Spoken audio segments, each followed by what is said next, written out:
So, ayan guys. So, magandang tanghali sa lahat. So, nagsabi muna tayo. Sabi muna tayo guys.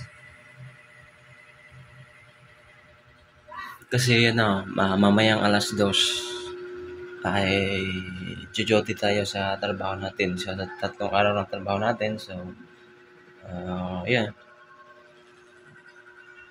Punta tayo ng alas 2 sa Molino. So, yan guys. So, napakahirap talaga guys. Na yung trabaho mo is 3 araw lang. Hindi yung buong 1 week na magtatrabaho ka. Hirap kasi.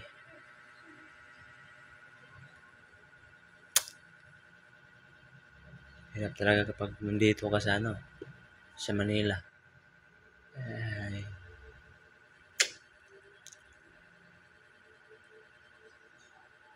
so siguro guys kung so mga ganyan.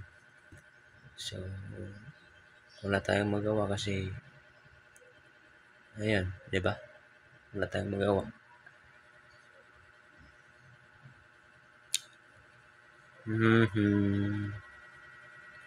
So, okay lang naman guys baka sa mga October or November may trabaho tayo na marangal.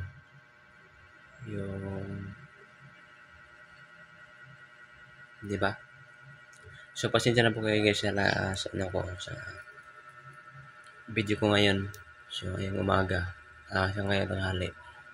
So, raw vlog lang muna tayo ngayon. So, start na naman 'to eh.